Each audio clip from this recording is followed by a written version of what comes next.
प्राथमिक विद्यालय शिक्षक संघर सभापति माननीय मुख्यमंत्री तत्कालीन अवस्था आम आंदोलन स्थल को जाई आमको प्रतिश्रुति देते सी जदि सरकार को आसती शासन क्षमता को आसती तेल प्राथमिक शिक्षार स्कीमेटिक नियुक्ति उठिबो एवं सेमान को नियमित करा जिवो एवं 6 वर्षर शिक्षा सहायक एवं कनिष्ठ शिक्षक चुक्ति कार्यकाल को मूल चाकरी नेशनल इंक्रीमेंट दे गणना करेंगे एवं समस्त शिक्षक मानक केंद्रीय हार दरमा देवे एवं पुराना पेंशन लागू करेंगे किंतु सरकार आसबार 15 मास हो गलानी अत्यंत दुखर घटना किंतु प्राथमिक शिक्षक मानकर कौन गोटे दाबी पूरण बर्तमान सुधा करना आम बारंबार माननीय मंत्री एवं सचिवों सहित निर्देशकों सहित एवं अधिकारी सहित आलोचना करिछु किंतु प्रतिश्रुति पर प्रतिश्रुति मिली किंतु कौन दाबी पूरण बर्तमान सुधा होनी यही परिप्रेक्षी रे आसंता 20 तारिख दिन सेप्टेम्बर 20 तारिख दिन आम सबु वर्गर शिक्षक मानक नहीं आंदोलन डाकरा देइछु एवं सरकार को कहीदेवा चाहूँ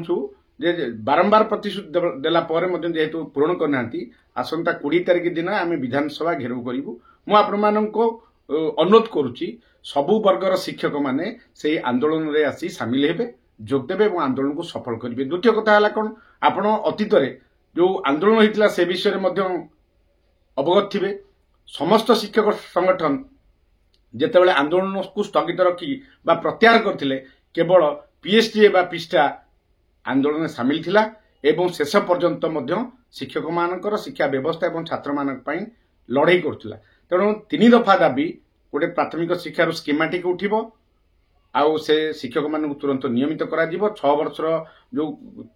कंट्राक्चुअल पीरियड अच्छी ठिका कार्यकाल अच्छी नेशनल इंक्रीमेंट दे गणना करेंगे केंद्रीय हारे दरमा देवे एवं एबे जो ओटीटी कथा आसी 2011 पूर्वर शिक्षक मानक ओटीटी लागू न करेंगे पदोन्नति यही दाबी रे आसंता 20 तारिख दिन आम विधानसभा घेराव करूँ मुझे विनम्र अनुरोध करी आप निश्चित भाव में सबु वर्गर शिक्षक सामिल है।